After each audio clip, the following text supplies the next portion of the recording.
The broadcast is now starting. All attendees are in listen-only mode.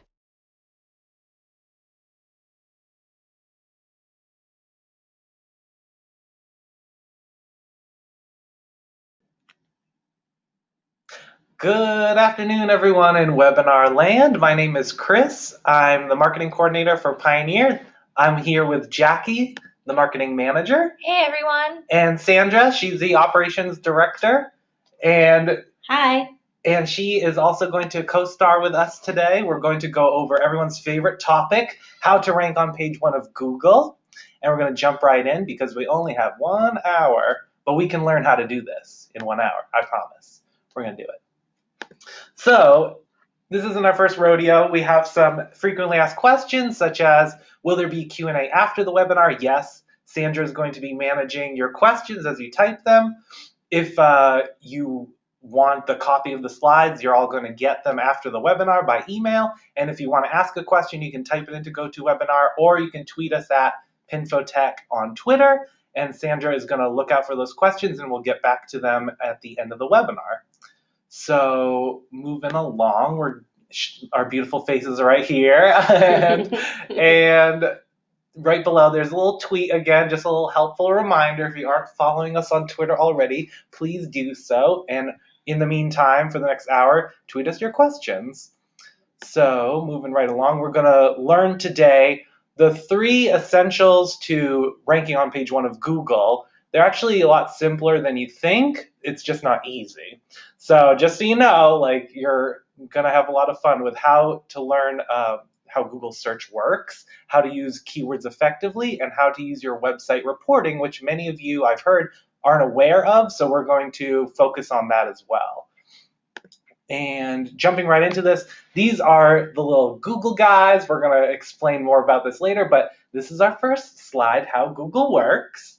And as I just showed you, those are the little artist interpretation of what are known as Google bots. How Google works is there are software robots called spiders, and they crawl the web and index where keywords are found on which websites. And Google uses robots called Googlebots. And what their style is first they crawl the most popular websites, then they follow website links until they index as much of the internet as possible, and they pay close attention to new websites, changes to existing websites, and dead links. However, their specific behavior is a secret. So, like I said, we're going to go over the simple ways that you can utilize Google. If you want to know more, you have to work for Google. So we don't know all their secrets, but we'll go over all the things that have worked for us, including myself, in getting businesses like yours, other insurance agents on Google page 1, which I've done before. Jackie and I are solid at doing it. Sandra knows how to, show people how to do it, and that's what we're all here for. So obviously this all plays under the umbrella of SEO, which you may have heard of. SEO stands for search engine optimization, and it's the process of affecting a website's visibility in a search engine's unpaid results, which are called organic results. You could pay Google as if they don't have enough money already, but if you feel like you want to pay them more, you would participate in their paid ads, which rank above organic results because you're obviously paying for them. We'll go more into that later, but right now this entire webinar is just going to go over organic results, which is the simple, free way of getting to the first page of Google. Great. And actually, we're going to start off today with our first poll. So if you all wouldn't mind being so generous in participating in the first poll of the day. So we want to know who manages your agency's SEO efforts. Is this something you do on your own? Do you have a staff member help you out? Maybe a family member who maybe went to school for marketing and is aware of it or has done it before? Or do you not do currently any optimizations? So going to give it a few more seconds to get some responses in. Looks like about half of you are doing it on your own, so great. Hopefully we'll give you some tips and tricks in the coming slides. I know Chris has some good insights coming up for all y'all. There's also agency marketing, which a lot of you are participating in. They do some SEO efforts for you with the local listings, some of it being SEM as well. So there's some efforts on that part, but there's a lot of benefits that you can do by optimizing and doing certain things. Great. So let's Mhm. close the poll and just kind of show everyone where you rank. Looks like 46% of you say you do it yourselves, 10% have a staff member, 2 have a family member, and 41% currently don't do any optimizations. So thank you so much for sharing your results. Tongue twister there. Chris, back to you. Yeah, and that's pretty cool. I mean, we weren't sure how many optimize their websites. Looks like half of you do, and half, or like let's say 40% of you do, and 40% of you don't. So we're going to make sure that we win over everyone, and we're going to optimize your website. Started now. So this is known as SERPs. When you type a Google search, you'll end up getting SERPs, which is search engine result pages. And that's displayed on the right if you've never seen it before. Welcome to the internet. And at the top in the purple bar is where you type keywords. And you'll see lower, in all the copy beneath the keyword field, you'll see bold words, and those are the keywords that you searched for. So you can easily find like what you're looking for. It might stand out. But overall, like this is the search engine for organic results. There are paid ads that I mentioned earlier that precedes all the organic results because you pay Google so much to get them there.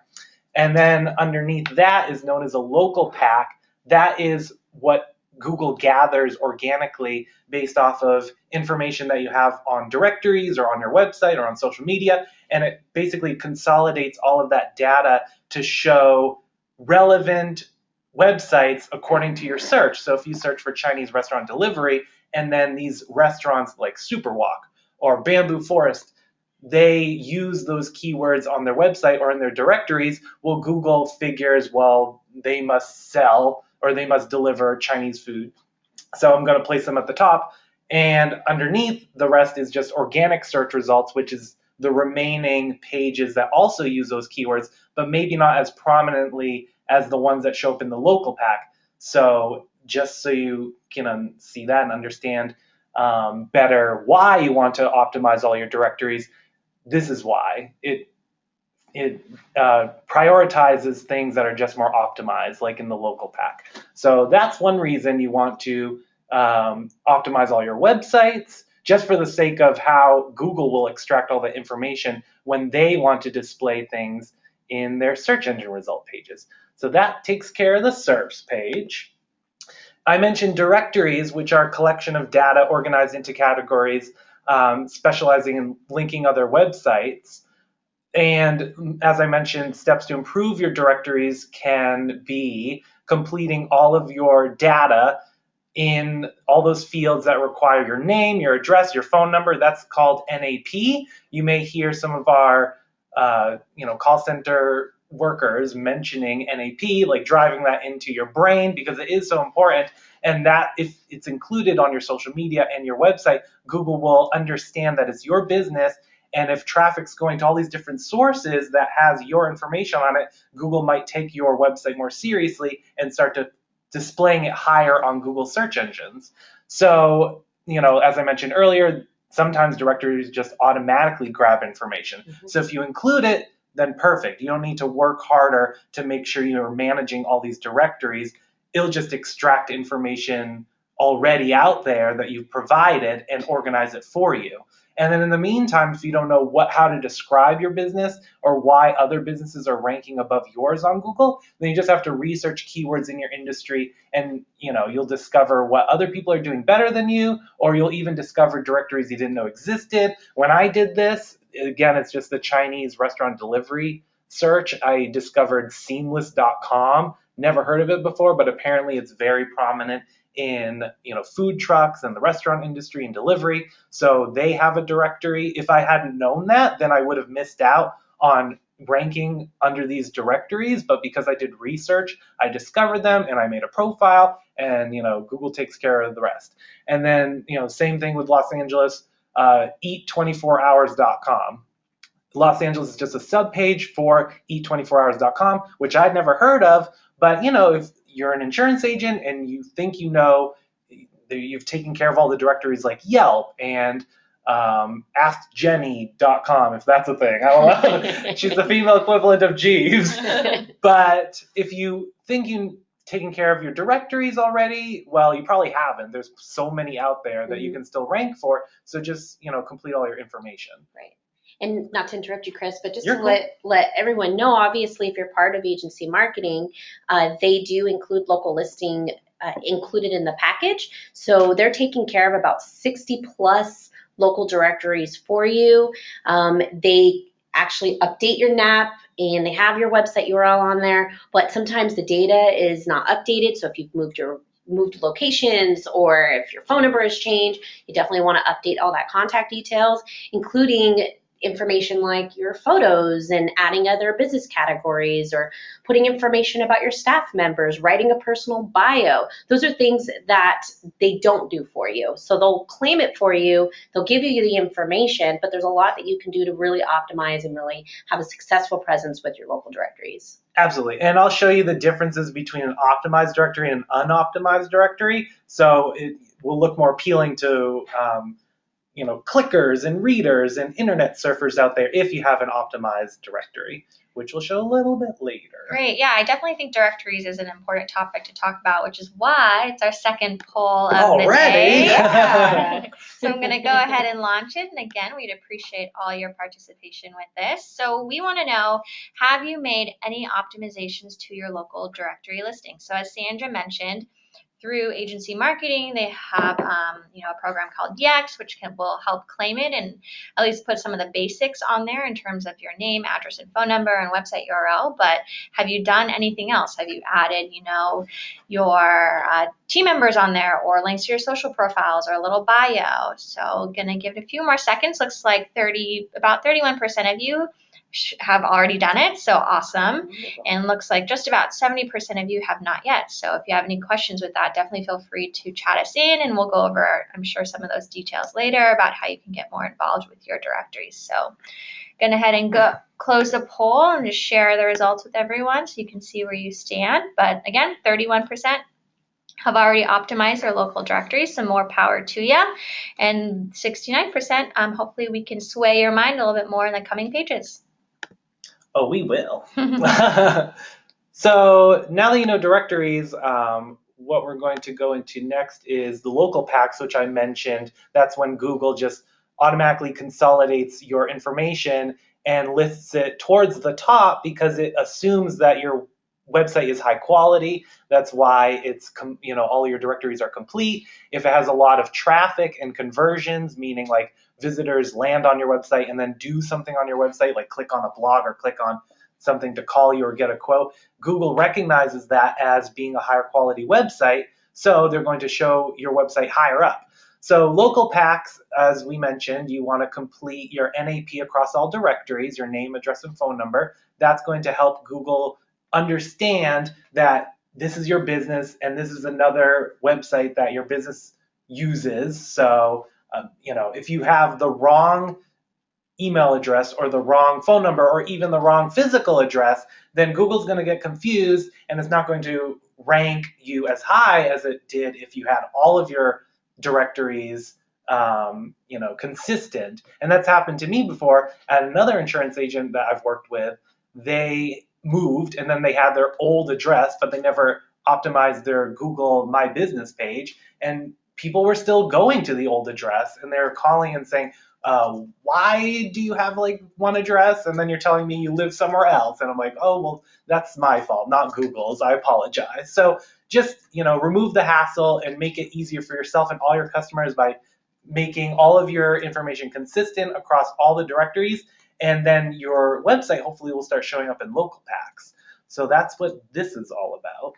And we keep mentioning keywords. In this slide, I say insert appropriate keywords. We'll go into more detail shortly. And like I just mentioned, Google My Business, we're going to show you how to do that if you haven't already. You can create one at google.com/business. And as you'll see on step 1, you either sign into your Gmail or you get on Google for the first time. So you create a profile for yourself. Then you'll be taken to a map where you can search for your business name and address. So you just search for wherever your business is located. If you don't already have a Google My Business, it'll likely show the screen in number 3, which says we could not find your address, and then or it'll say that we did find it, but there's no business listed there. So then you say, okay, I'm going to create a profile, or just confirm that you've entered your correct information, and then Google will take you to the next, which is, okay, if this is the correct information, we're going to call you and verify the information, or mail you a physical postcard with a code in it, which will arrive in 1 to 2 weeks to confirm that you're the business owner of that location. Therefore, you can have a Google My Business page. And in the next slide, this is just like a basic, this isn't, this is just a made up company, but what you want to do is, once you see this, you want to complete everything that you see, and, enter your website, include your hours, your telephone number, everything, and you'll fulfill all the requirements that we mentioned earlier with directories. This is like the king of directories, is Google My Business. So make sure this is optimized above all. And then in the next slide, I'll show you what I mentioned earlier is the differences between an unoptimized and an optimized profile. And as you imagine, your customers searching for your business, they may or may not see on the right side margin one of these listings. If you have a Google My Business page, you will definitely see a listing, but it depends on what you see, depending on how optimized you make it. On column A, this is a super optimized directory, which is more likely to be clicked on. It's more eye-catching. It uses the storefront photos. It uses website photo. It has a pin in it to show about where it's located. It has reviews and some descriptions if you continue opening it up and reading them. In column B, you have none of that. You have, just store hours and all the basics, but it's not, enticing. Therefore, you can see it doesn't have any reviews, or probably doesn't have a lot of traffic, actually. And actually, I know that for a fact, because if you Google the keywords that most likely people would search for to discover that business, it's a snowmobile shop. It's located in New Hampshire. So if I were looking for a snowmobile retailer, I would simply just search for a snowmobile retailer in New Hampshire and hope to find a relevant business. And of course, at the top of both the map search and the web search is what I just showed you, the awesome looking directory. That website shows above all the rest because it's more optimized and probably gets more traffic. Therefore, Google keeps it up there. I'm hearing that there might be some issues with the slides. Can anybody confirm if they're seeing the slide that Chris is on, where you see the map search and web search? If you don't mind. Ooh, technical difficulties. Okay. I haven't had that yet. All right, they can see it. Thank you. Okay. Okay, that's okay. Thank you for pointing that out. We will definitely take care of any problems. Just mention them on Twitter or in chat. And Sandra will wake up from her coffee slumber that we were just. You've already helped me out here, actually. So, as I mentioned, this makes a huge difference. We talked about SERPs, the search engine results pages. There are different SERPs results for web search, compared to map search. You can see on the right, there's a tab that's highlighted, labeled web. There's also maps. Those are separate search engine results pages. So you got to make sure that you optimize all your directories, like we keep reiterating, to make sure they rank at the top of every different search engine result. Same with images, same with videos. Those are all separate search engine result pages that people use. Sometimes they just want to search for an image. And if your content isn't optimized, it's not going to rank on page 1. We'll go more into detail later. And then moving on, we got to category 2. We're in how to use keywords effectively. So what we're going to do is, if you've never, understood what keywords are, they are prominent word or phrase of typically 2 to 3 words, which users type when they search the internet for information. And the differences between short tail and long tail keywords, I'll go into right now. So short tail, I'm just too focused on the cute cat, okay? So short tail keyword is 1 to 2 keywords that people might search for, like plumber, Italian plumbers, Mario plumber. I'll get more into the behavior of why people search for certain things soon. Long tail keyword is at least 3 keywords. Sometimes they're called keyword phrases, but examples are plumber in Los Angeles, where to find a cheap plumber, how much does a plumber charge? These are what people type into Google to discover information. These are also things that you can write in your blog, in your content, in your business descriptions, all over the internet. You can use these keywords and anticipate what people will search for. And by using those keywords, hopefully they'll discover your business. So that's the difference between those two. And then I'll tell you the pros and cons now with the same cute cat. Of course, that's the pro of all of this, is just looking at this chat. Now, if you want to use short tail keywords, the pros is it captures searchers, meaning people who use Google, who are in the research stage. So they're just in the beginning of, focusing on who they want to work with for insurance or what insurance product they want to buy. They're in the research stage, so they're not that informative of the industry, so they're going to use more generic keywords like health insurance or just car insurance. Like they don't even know. So they're just going to use short tail keywords. It may attract more visitors because shorter tail keywords are searched more often because they're less specific. It's easier to use short tail keywords in your writing because it's just 1 or 2 words. So it's easy to fit them into your, copy. Cons of short tail keywords are it may attract the wrong visitors because they're so generic that someone searching for just like 1 or 2 words may have something else in mind, that when they land on their website, they're just thinking, this isn't what I was looking for. I have to be more specific. So they click back and they, fine tune their keyword search, and then they might discover what they're actually looking for. And because they're so generic, they're extremely competitive. So many people are using these keywords like health insurance or health insurance agent that obviously there's going to be hundreds of millions of results on Google. So it's going to be much harder to rank on the top if you just rely on short tail keywords.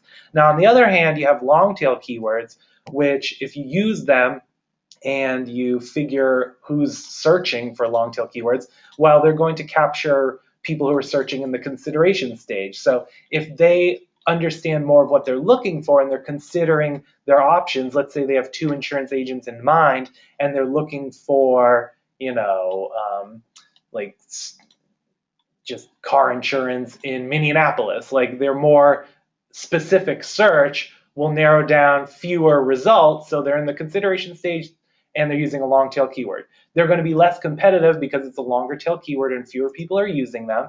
It may target traffic easier because if you're searching for insurance agent in Minneapolis or auto insurance in Dallas or something, you're definitely going to get hopefully the traffic that you want because those people are definitely searching for something that applies to you. The cons are that typically long tail keywords drive 20 to 40% less search volume, but that's okay because, it says compared to long tail keywords, that was an error, compared to short tail keywords. But it's obviously, not that important because if you just use specific keywords that are long tail that people are going to search for, who cares how much traffic they drive? It's more specific, relevant traffic that you can actually work with. You'll see people getting quotes, you'll see people emailing you, calling you, and they're not, going to abandon you by clicking back. They're actually interested in your website. So, I'm going into all of this for 2 reasons. You see them on the left and the right, the buyer's journey and the sales funnel. As I mentioned, the research stage is where things start with the customer. They're going to search for short tail keywords, single words, generic words, because they don't really understand what they're looking for. And as this arrow points down, it describes potential buyers search for longer keywords the closer they are to purchase. So like I mentioned, if they're in the consideration stage, they'll start using longer tail keywords. So use those in your website to make sure that it captures those searches. And then definitely when they're in this purchase stage, they're searching for exact keywords like your address or something specific that you offer, or your name. So if you use those keywords, like your name, that is a keyword, then definitely you'll get the traffic that you want. So that's why I went into so much painful detail in front of the cute kitty about the differences between long tail and short tail keywords, because they make a huge difference. You either waste your time writing or you save a ton of time by writing efficiently. So that takes care of that. Great, and it's actually leading us into our next poll about the buyer's journey specifically. We just kind of want to know, are you familiar with the buyer's journey for purchase decisions? Typically, this is something that's a little bit more in tune with more of marketing people speak, but it's a great way that I think even insurance agents can benefit from in terms of getting into the right mindset of your prospects or even insurance, understanding where they are in terms of how they make decisions on what they decide to buy. So I'm going to give it a few more seconds. Looks like some of you have already heard about the buyer's journey, about 32% of you, and 68% have not, but hopefully now through Chris's explanation, everyone's aware and can see how keywords can definitely benefit you in pushing along visitors from research stage through consideration all the way down to purchase. So I'm going to go ahead and close the poll and share the results real quick just so everyone can see. But let's get back to the presentation.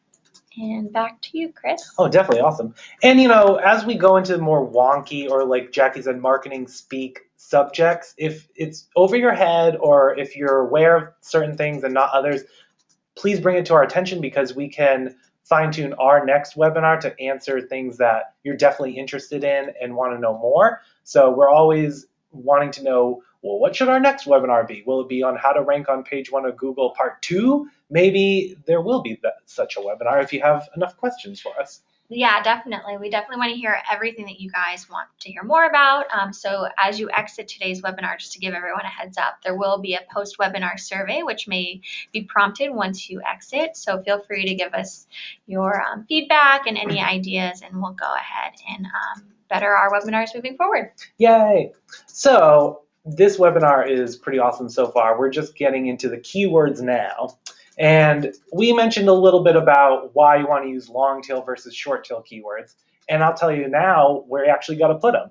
So, of course, content is where keywords go. And content is just where there's text. So in your business description, on those directories I kept talking about, or anywhere on your website that has text, make sure you use keywords. Typically, if it's a 500-word piece, you could have maybe 2 keywords in mind that you want to focus on and distribute them out so there's at least 3 mentions of each keyword throughout the whole 500 piece, making sure you have a keyword in the first paragraph, in the title of the piece, and somewhere else. And then if you have a secondary keyword or long tail keyword or keyword phrase, use that the same amount of time and in the same places. And that way Google will understand what your content is about, and readers will discover more of what your subject is as well, and confirm that this is about what they're searching for. So as I mentioned, put in the content, put in the URLs, which is the title that you use of your blog, put it in images. So as I mentioned earlier, your search and your results pages, they have search and results pages for Google Images. If you click on the Images tab on Google and you search for something, you're only going to see pictures. So how Google populates all that is by taking your alt text, which is also called alternative text, and it's whenever you upload a picture, you label it, you give it an alt text, and you're telling Google what this image is, because obviously it doesn't know. It's just a machine, and hopefully it doesn't know. I mean, that'd be pretty scary. But it also helps if, for whatever reason, your website doesn't display your image, then it will just display in HTML, which is just code language. It'll display your alternative text as well. So it'll still count that keyword because it shows up in text form because the image didn't display. So hopefully that made sense. Just, underline, describe your pictures as you upload them to your website. Use keywords. So, and then lastly, your titles. of your blog. This is different from URLs. URL is the www.mywebsite.com/blog. That's a URL. Title is the actual title of the blog, like where to put keywords. Make sure there's an actual keyword in the title. Google will rank things higher if you have keywords earlier in your content, but not too many keywords, which is actually the next slide. You can definitely be a pain in Google if you practice these things, so don't do anything you see on this slide, don't do it. Hide keywords. I don't expect a lot of you to actually do this because you didn't build your website, but definitely this is a practice where people change the color of their text to match the background. Therefore, they fit all these keywords relevant to their industry on their website, but it's invisible to the naked eye, but not to Google. And Google will recognize how frequently and spammy your keywords are displayed and actually de-rank you because you're trying too hard. Overstuffed keywords means just using the same keyword ad nauseum, the same content. For example, SEO, or search engine optimization, is a search engine trick for optimizing for search engines. That's just a ridiculous sentence you would never write and no one would want to read. So Google understands that as well and sees that you're just trying to shove keywords into your copy to rank higher. It understands that that doesn't look entertaining or high quality to humans. So they'll actually de-rank you if you use too many keywords too often. And then the same idea is you force keywords, which you just use ones that sound unnatural in your content. Then Google also recognizes that even though it's not a human, it understands enough of the internet and behavior and click-through rates to see which websites are have good writing on it and which ones just spam keywords to try to rank higher. So don't do any of this. And since we're talking about blogs and content and your website, you may include links on your website. You may not. You may not even know how links work. I'm going to jump into that right now. So first, if you don't have a blog, that's okay. But I'll just say if you do, this is what you want to do. You want to keep creating content that's relevant to other blogs you've written. And then you want to link new blogs to old blogs. And I'll show you how to do that. So in the second paragraph, you'll read that you want to use relevant anchor text when building links. And anchor text is the clickable text in a hyperlink. For example, check out this list of Spider-Man's favorite foods. The clickable text is Spider-Man's favorite foods. That's also known as anchor text. And it's important because Google reads the anchor text, and depending on what it says and what the next page is that it links to, if they don't match, meaning if it's not very well explained in your anchor text what the next page is, then Google won't really care. It won't understand that your website's high quality. It'll figure that your readers get confused easily and don't click on those links. And most likely they won't click on those links because they're not labeled that well. And therefore your website won't be ranked high. And I'll explain the contrast to that, which is if you underline, check out this list of Spider-Man's favorite foods. If you use the anchor text that says, check out this list, that's super vague. So no matter what the next page is, Google doesn't care. So if you use the anchor text, meaning if you highlight Spider-Man's favorite foods, and then the next page that it links to is actually a list of Spider-Man's favorite foods and has keywords that say the same thing, Google will say, hey, this is relevant, this is high quality, this guy knows what, or girl knows what he or she is doing, so I'm going to rank this website higher. So bottom line, no pun intended, you want to underline, highlight relevant text that leads to the following page and not highlight text that doesn't really explain what the following page is. It might actually be counterintuitive if you think about it, because you read things like check out this list and you think you want to highlight that because you want people to click on the list. We actually don't want to do that. You want to actually just highlight the relevant text for Google. And humans will figure that out. They'll recognize what's underlined, they'll see it as a link, and they'll click on it. But no matter what, you just want to make sure you label them precisely this way for Google. And that was a mouthful. The next one is a lot simpler, which is watch out for link rot, which is just broken links or links to dead pages. So, audit your website every so often or ask Pioneer to, and we'll make sure that your links are working and that they actually lead to alive pages. And again, the reason why is Google will see if it leads to dead pages, then you're not a high quality website. It's not going to rank you any higher. So that is that. So I mentioned earlier SERPs. Again, I'll say it.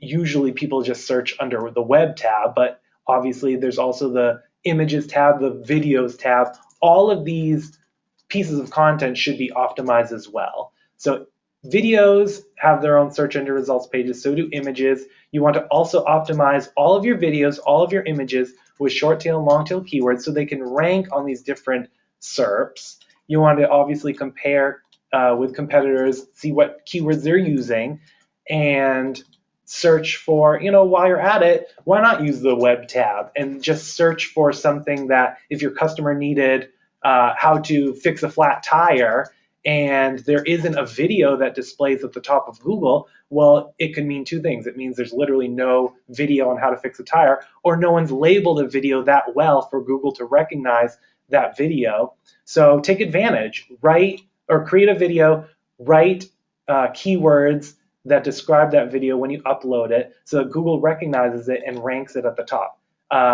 So many people just rely on videos to answer the questions, so this could be more advantageous for you to include those keywords that I mentioned to rank higher versus the web tab, which is very competitive, and you might have a harder time ranking up faster. So why not try videos or images? So just optimize all of that content is the goal. So overall, this is just wrapping up the second section. Your high quality website checklist, you want to do these. You want to make pages primarily for users, not for search engines. So even though I kept saying do this because of Google, obviously, first and foremost, you got to write things for your users. And you want to use keywords that prospective buyers will likely type into search engines. So again, you're writing for your users. You want to practice link building to improve link popularity, which is what I went into with Spider-Man. And you want to make sure that your links are labeled properly so that Google understands where they lead to. And then you want to think about what makes your website unique, valuable, or engaging, and make your website stand out from others. So just, broadly speaking, say, well, my service is like better than the person down the street, and I want to explain why. So tell that to all your visitors who visit your website. And then you don't want to plagiarize content, obviously, because Google will see that it already exists somewhere else and it'll de-rank your website. Don't create pages with little or no original content. Don't write content that deceives your users. That kind of plays off of the link thing. If you describe the link saying like click here to get the best insurance ever, and then it leads to like just like a Chuck E. Cheese website or something completely random, then that's just deceptive, and Google will recognize that you are scheming your users. You don't want to load pages with irrelevant keywords. You don't want to create pages with malicious behavior. Not that I expect anyone to do this, or I don't even know how to do this. So I don't know how many of you do. Don't install viruses or badware on your website. And don't post hidden text or links, because even though you may think like I'm outsmarting Google by using keywords or links that users can't see, but it still exists, well, Google sees them no matter what. So just don't do it if it's just nonsense. So last one, Sandra's going to jump right in. She's been typing away. Yeah, we're getting a lot of questions. So thank you all for being patient with me as I'm answering some of these. And when we get into the Q&A, we'll have a lot more questions and answers. That keyboard is on fire. I'm trying. So I was in the middle of writing an answer, but I'm going to jump in and do this. Yeah, so this is where, Sandra's super awesome, and I'm going to lean more on her for this. She knows the website reporting in and out. So we're going to go over this together. So your website reporting, you want to go to farmersagent.com. You want to contact us. If you don't have access to log in, or if you need additional training or support. That's right.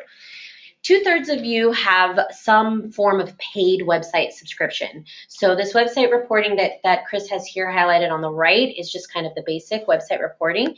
This is included for the Premier website package. What I would recommend, I'm sure Jackie can articulate on this a bit as well.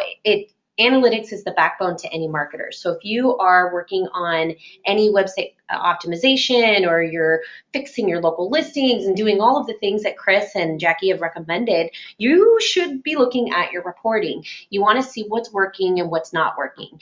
How exciting is that? You look, you haven't done anything, you look at your website reporting, you're like, I have 2 visits this month. And then you spend, 4 or 5 hours throughout the month doing all of these changes. And then the next month you triple that.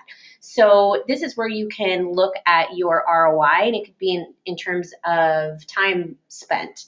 For the Premier website package, all we're going to show you is how many visitors you had during that month, how many cities, where the cities coming from, so like where they're searching, the zip codes, and then some basic website details such as the average time spent and the most popular sections of your website, not necessarily pages, but the different pop-ups that you see on the site.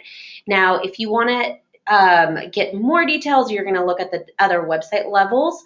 If you say, my Premier website's doing enough, this is fine for me, I just recommend either keeping an Excel so you can type this in, or taking screenshots so that you can reference it, because obviously every day it's going to change. We're only giving you a 30-day snapshot. Cool. Actually, we're gonna launch our last poll of the day Yay! before we head on. But basically, something that we wanted to learn, because it's something that we do hear from the agency force every so often, is I didn't even know that I had website reporting available to me, or basic, that's listed right off the dashboard that Sandra just mentioned. So we just kind of wanted to know, were you even aware that basic reporting is available to all Premier and above website levels via this lovely little dashboard here, which shows the visits, the top 3 cities, zip codes, average time spent, popular pages, and then any quote and buy online. So thank you so much for everyone for participating in all our polls. I promise this is the last one. So going to go ahead and give it 2 more seconds and then close it on out. But it looks like about 45% of you were aware, so that's awesome. 55% of you were not aware, so hopefully now you are, and you're going to want to go in there and check out how your website is doing, how your traffic's coming in, where it's coming in from, and then in the future when you do any other initiatives that will help market your business online, you can go ahead and see any lift from here. So closing the poll. Cool. So on to the next slide, which goes into more advanced stuff. Right. So if you believe that the details that you receive from your Premier website is not enough, then the advanced reporting, which is it's tied into Google Analytics, is where you're really going to get that information. So when you log into your website manager, you should see on the dashboard a reporting tab. You click on that. It will automatically display the last 30 days of reporting. You'll need to click on all of these lovely blue tiles to the right, and it will populate a graph, either a line or a pie graph with the details below it, so that you can analyze it from there. Not only that, you can change the custom filters. You can choose a specific time period. So if you're interested in looking back a year to kind of see the trend, or over a period of time to see your ups and downs, because the insurance industry is cyclical, so your graph will indicate so, as well as different marketing efforts that you're putting out there. These tiles have the leads. So the leads are basically anything from your contact me details, your click to call, or your mobile. If you are using landing pages or widgets, it'll identify that as well. It goes into returning visits, So I think this is a snapshot from maybe me. Obviously, it will be 100% returning visits because this is my page. You want to hope that your returning visits aren't 100%. I mean, it's not bad if they are. That means they're interested, but more than that, as well as your total visits being a higher amount. So there are little question marks on each one of these sections. So if you're curious to see what each detail means, I would advise for you to kind of hover over it and get some intel on these things. But again, it gives you more information. You can see where your visitors are coming from, what the top search terms are, what your bounce rate is, where your people are visiting on the site, and then your top refers to me, which is a big one, because if you are looking at other websites, if you're focusing on social media, if you're doing your local directories and you're optimizing these pages and your website URL is on there, then you want to see if you're getting traffic from those sources. I want to get this. Yeah. Yeah. Great, and here's even some more details because we clicked on the top refers and the top pages. So when you click on the top pages, as you can see on the left, if you are using these landing pages or you're using, you're writing content on a specific section, let's say your featured section, you can see where they're visiting, and then it will break it down into this lovely pie chart, and it gives you the percentages so you can just see what's happening. On the right, the top refers. Now, most likely it's not going to be what you see right here. You might have Facebook, you might have your Google My Business, it might be if you're working on Yelp, maybe you actually don't see much at all. You see one or two. So that tells you that you need to be spending some time on these other third-party pages to optimize. And Chris talked about blogs. Yes, if you don't have one, that's fine, but we recommend that you have a blog.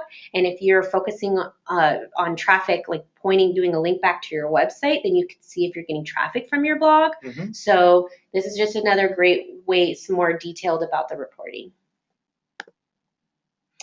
Yeah, and the website glossary, it's pretty self-explanatory, yeah. Since the definitions are underneath, but we'll just go over it. So, some people actually like just to listen to webinars, so that actually might be helpful just to say it out loud. Right. But so total leads is just the total leads generated from your agency website, and that's all from sections like Call Me, Contact Me, Mobile, and Email leads. So you can obviously get excited about that. And then total visits is just all the visitors to your website. And your returning visitors, like Sandra said, she has a 100% return rate. Probably you won't get that yourself, but it'll show the percentage of how many visitors come back and then also how many unique visitors you have. That way you can nurture. If you see that 70% of your visits are return, then you may want to write content that nurtures people into buying from you or contacting you, so that you obviously understand people keep coming back. Well, how come? You might want to help them out with more information so that you can close the deal. And then total page views is just how many people actually see that page. And then top traffic source shows how they actually find your website. Is it through search engines or referrals or from a specific website? That way, let's say that you see top traffic coming for a specific website, let's say just an insurance reporter, and they talk about your insurance services in your neighborhood and how you're doing an awesome job. Well, let's say that one blog that person wrote about you drives so much traffic that it becomes a top traffic source. Well, you might want to give a shout out to the person who mentioned you on their website, and that's going to create that relationship that they're going to write more about you, you're going to write about them, more people might want to write about you, and you're building this sort of rapport online that just everyone can take you seriously, because more than just you is talking about you. There's serious professionals mentioning your website, and that's really exciting. So your bounce rate is obviously just how many people bounce away from your website. You don't want that to be too high. If it is, then you have to optimize it, because people land on your website and can't find what they're looking for. So your top search terms are just common words and phrases used in search engines that direct visitors to your website, and that plays into all the keyword that I discussed earlier, because you want to know which keywords actually drive traffic to your website and which keywords people are searching for in the first place. And then your top pages are just your most popular, most visited sections of your website, and then top refers that, similarly, they direct users to your website from, another website or Facebook, or, maybe even a farmer's corporate website might drive traffic to your website. Those are top refers. So that is the glossary. So you don't need to look at your reporting section and say, what do all these terms mean? So how to optimize each section, I kind of just went into that already. So basically, if you want to change your bounce rate from 90% to 30%, let's say, you want to create more custom content, and you just want to analyze in general how much average time is spent on your website, you can understand how useful that information is on that page, and then optimize it to make it more appealing so people stay on it longer. And who knows, they might click to another link and they might click to convert. You just don't want a high bounce rate. So your top search terms is, if you want to improve that variable on your report, then you want to use agency keywords and phrases, and you want to capitalize on your geolocation, which I have not discussed, but is super important. I'm sure there are several people who have asked about this already. Your geolocation is super important because people might just search for insurance agents in their neighborhood. Therefore, they're only typing words like insurance agent in Sherman Oaks, California, or something. So if you use those keywords in your content, then you're capitalizing on your location. So, you're going to capture people who search for those keywords. Your top page, you want to optimize that. You want to practice content marketing, which is just everything we write about in our blogs focuses on content marketing. So if you want to know more about that, subscribe to our blog. And then top refers, you want to leverage link backs by, optimizing your links in the first place by using applicable anchor text and not, just generic link anchor text that doesn't explain what it actually links to. So you want to optimize that. You want to follow up on the slide earlier that went into Spider-Man's favorite foods. So that's how you optimize your links to get better top refers. And so that pretty much wraps it up, aside from all the questions I'm sure we have. So what we've learned today is just how Google search works. We went into the basics of that. This is, let's just say, like a basic intermediate webinar that we went over. You want it more advanced, let us know and we'll optimize it. We also went over how to use keywords effectively and how to use your website reporting. So now, well, actually not now. One more slide. The resources that I mentioned are this top one, farmersagent.com. That one leads to your website reporting and everything that we showed you earlier. And then if you want an awesome directory, you go to google.com/business and you will work on your business page.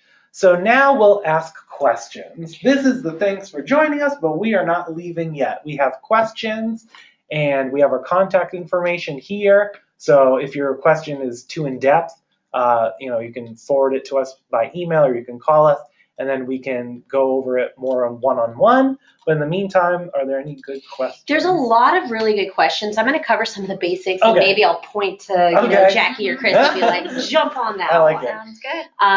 Obviously, the most common question we always get during our webinars is, am I going to get a copy of the slides? Yes, you will. All attendees will get a copy of the slides. I believe we're recording We this. are. Yeah, so not only will you get a copy of the slides, but you'll be able to hear our voices all over again. So yes. Yes. Another one is we got some questions about reporting. I know a lot of you are really interested about the reporting, so 2 things on that. You'll need to log into the Farmers Agent Website Manager, and either if you have a Premier website, you'll see the basic website reporting right on the home page, or you'll have to click on the reporting tab and start playing with it there. If you need help with that, please call us. There's our phone number. Here's our email address. We do not export reports and send them out. You'll need to manage that, and it's really simple. You log in, you get used to logging into your website. It's a great practice, and then you can keep track of your reporting there. Another question that I got about reporting is for Google Analytics pixels. And if you have the opportunity to add a pixel into your website, there is Google Tag Management on the back end, but this is controlled on a corporate level.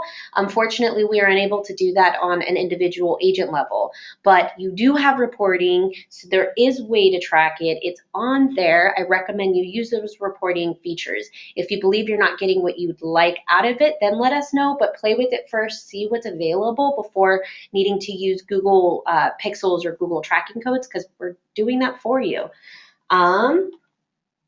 Big one. This one I got about 5 of you asking about this, if not more of you probably curious. A lot of you, while we were conducting the webinar, were searching on Google to see if your Google Places or Google My Business was created. And for most of you, it was created. And then you tried to log in and it tells you it's already owned. That's because corporate, again, if you're part of agency marketing, they have taken the ownership for you. The email address to get access to all of your listings, if you have been unable to do so, is geotargeting@farmersagent.com. That's geotargeting@farmersagent.com. And Jackie's typing it in for me and sending it out. So you can Thanks, Jackie. Thank you, Jackie.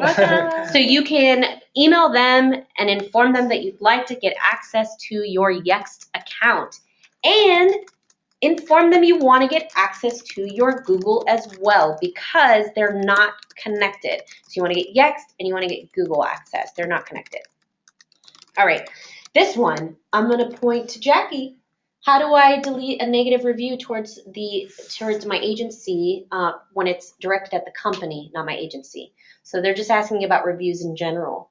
Oh, Negative interesting. reviews, yeah. Well, it depends on where it is, because sometimes like you can't really take away negative reviews, unfortunately, as hard as that is to swallow, especially if it's not necessarily your agency specifically and it's more on a corporate level. I'm sure you're not the only agent who is receiving this type of negativity, but something that you can do is how you respond to it. So I always like to think of it as like a crisis management per se. So what like scandal. Exactly. Yeah. Fix it like Olivia Pope does. But basically, yeah, I would say what I would do is try to reach out directly to whoever that person is. Sometimes in terms of managing negative reviews, sometimes people want to see that you're reaching out to these negative reviews. I'm sure you've seen it if you use Yelp at all, where negative reviews aren't hidden and can't be taken away. But it's always good to see that a business in general is reaching out to this unsatisfied customer and trying to remedy the situation. So the best piece of advice that I can give, because unfortunately on many platforms, negative reviews can't be something that can be removed per se, is just handle it in a way where, if it was just a normal other customer coming into your agency location and they were dissatisfied, how would you go about doing it? You might try to better understand where they're coming from, or offer some kind of advice or something that would then turn them from a negative into a positive. So I would say that's among the best advice I could say, unless there's anything else Chris can think of. No, I thought Olivia Pope was sitting next to me. That was the best answer you could have given. Thank you. You also can combat negative reviews by trying to get as many positive reviews as possible, and you want to be diplomatic when you respond back to these negative reviews. So if it was a negative review towards the company, maybe a claim that went sour, and you have a staff and no longer insured writing something, like I recommend, saying like, we're really sorry about the service that you have. We'll do the best that we can to, win you back or something, just to keep a positive light on that. I know this is your business and this is also your livelihood. So sometimes you take it personal, but the first rule of thumb that you have to think about is this is business, not personal. So it will be reflected when consumers are searching and they're looking at other reviews and how you respond. So just be mindful when you're responding, and then obviously try to drive positive reviews to to all of the different local listings that you have. I'm a favorite. I like Yelp. That's me. But yeah. Definitely. Good question. All right, let's see what else. I think this one's towards you, Chris. Okay. I'm The ready. difference between a blog and a website. adding all of this content Mhm. and the link building, like what do you recommend? Because I feel like a lot of the agents were getting confused when you were like website, blog, like what do I do? I've never heard anyone be confused when I'm talking. Just kidding. Just kidding. No, I mean, that's a great question. And Sandra mentioned earlier, some people have a blog, some people don't. That's okay. But the difference between your agency website is that's basically your hub, that's your headquarters. That's where your digital location is for your business. So let's say that you manage differently from your blog. So if Farmers Corporate says you can't have a blog, but you want to have a personal blog or something that may go over some of your experiences in insurance, that's different. So you have your agency website. That's your farmersagent.com/Chris. And then I have a blog on WordPress, let's say, or I buy a domain name from GoDaddy. So I have my own website called chris.com.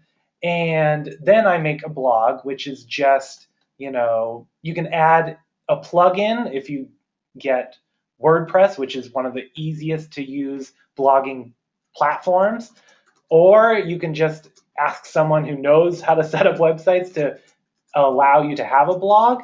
And then basically a blog is just like your own, newsletter, your diary, essentially. You write a blog, then you post it, and that is a sub-page of your blog website. Now, I can understand already in my explanation how that can be confusing. I'm talking about your website, meaning chris.com, not your agency website. So just for the sake of this explanation, I'll just talk about my chris.com and that website. So that chris.com is my website. It links to a blog on my website, which has every single blog has its own page. So it's just pages of your website, just like your book is one entity, and then inside are all these different pages. So you want to make sure that each page is optimized so that people read one blog and then they say, oh, I like it. I'm going to read this next blog because there's a link in the blog to another website that touches upon similar subjects or another topic or even a suggested topic. So that's just the difference between a website and a blog. It's just a blog is a platform on your website, and it's completely separate from your agency website, which doesn't have a blog feature. That's why I'm basically separating the two right now. So hopefully that explains the difference. And then in each blog that you post, it becomes a separate page. And then who knows, you could have like the equivalent of an encyclopedia, and that's how many blogs you've written, is each blog is a separate page. Or you could have like a 3-page book because you have one website, a blog with 3 blogs on it. So that's the difference between a website and a blog and all the web pages that make up a blog. Right. So hopefully that answers that question. If not, I wouldn't be surprised. But definitely contact us and we can go into more detail, or we can show you physically over a computer what it looks like. Do you like. recommend one blogging website hosting site over another? Yeah. Well, just to jump in right here, Yeah. I mean, something that we've used for other consulting with other agents in the past was using Blogger, because if you have a Google My Business account or you have a Gmail account, it can be created right then and there, and it's pretty easy. Yeah. From there, it's also free, so that's helpful. And you can link your Google Plus page to it. I think there's a YouTube integration as well. I might have to double check. But for those that want to maybe customize your blog a little bit more, that's when I might recommend like a Tumblr or even a WordPress, like Chris was mentioning. It's something that allows you to, from a design standpoint, make it look and feel a little bit more the way you want to. I mean, obviously on Blogger you can, but it's a little limited. With WordPress, you have more flexibility and you can get templates.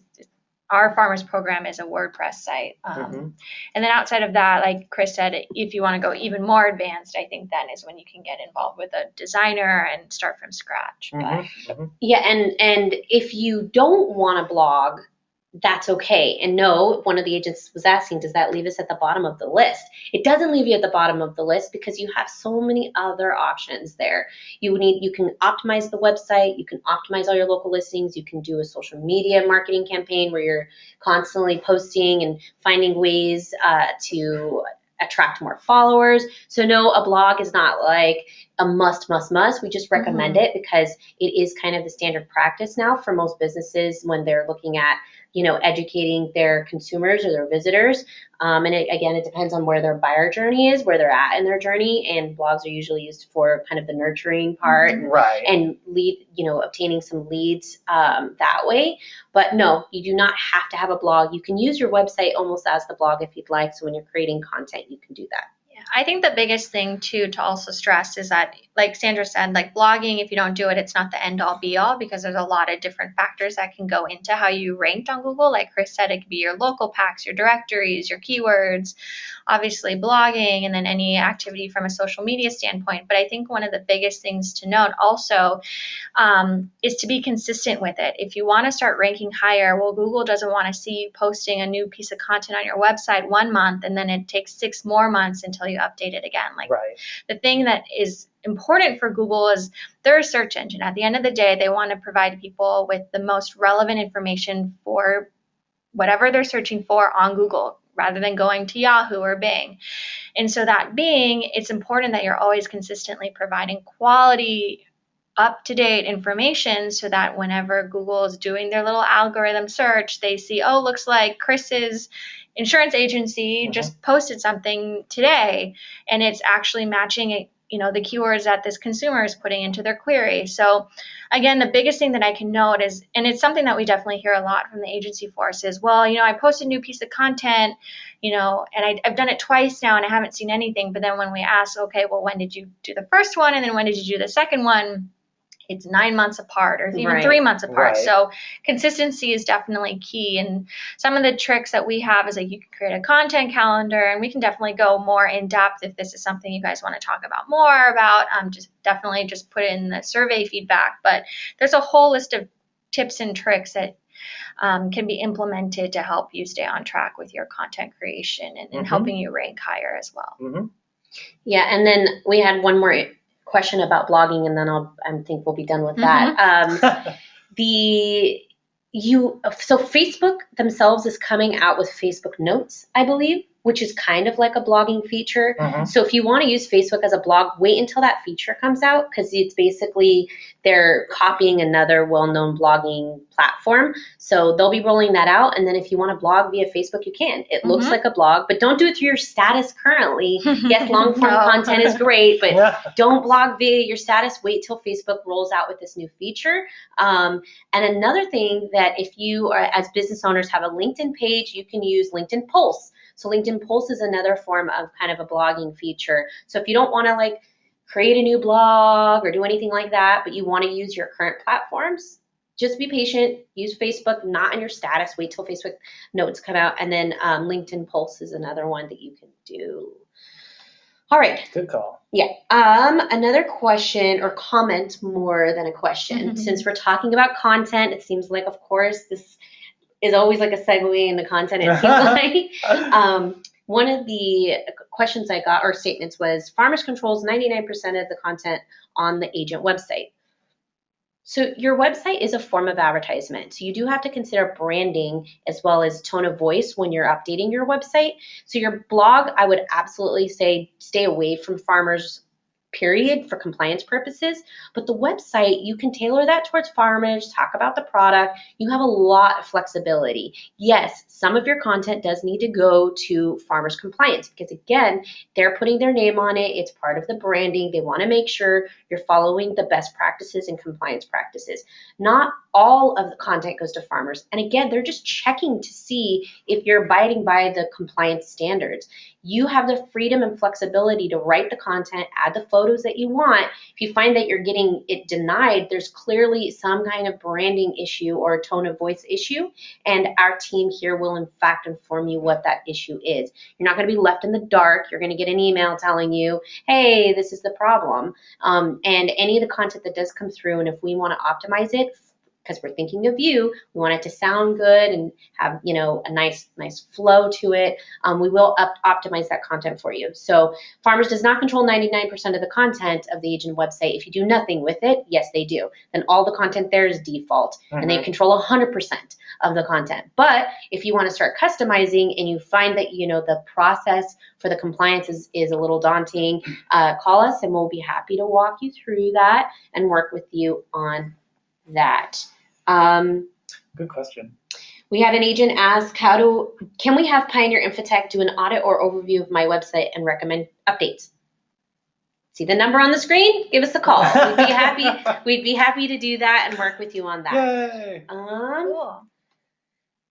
Anything else? Looks like we're reaching 10 minutes over, so thank you everyone for being patient. But if there's any more in-depth questions, like Sandra said, definitely feel free to reach out to us. Yeah, or, you know, email us too, so after we can respond. Yeah, and it seems like, I mean, there was a couple of complex questions. I hope I answered them to your satisfactory. We had ones like, why do I have a website? Can't I use a microsite? Well, that depends on what your goal is. I don't know what your objective is. If it's just purely leads, it's fine, but how did they find to that? How did they get to that page? And there was other questions about a lot of Google issues we're having with Google My Business. Again, reach out to geotargeting@farmersagent.com. Tell them that you're having issues. You want to claim whatever pages you want. Farmers is not controlling your Yelp or your Facebook business page. That's on you. So create your Yelp page. Obviously, create your Facebook business page. Hook it up to your Hearsay. If you're part of agency marketing, it's included. So that's it from me. Doesn't look like I'm getting any more questions. If I am, you answered a ton all on your own. Thank you. I'm used to having like a whole list by the time we're done because we don't answer them as we go along because we're focused on something else. But you handled it. Well, thank you. Tried to multitask here. Very nice. Very nice. Cool. Well, thank you, Sandra. Thank you, Chris. Yeah, thank you, everyone thank you, who joined today. And please look out. You'll be getting an email with the recording so you can hear all our great commentary as well as the deck itself so you can review it on your own time. And as always, feel free to call us or email us. We're here to help support you with your digital presence. So, and thanks. Definitely let us know what you want the next webinar to be. I'm sure it'll be similar to this because we had umpteen million questions about it. We'll get even more into depth. Great. Thanks, everyone. Thanks again. Bye.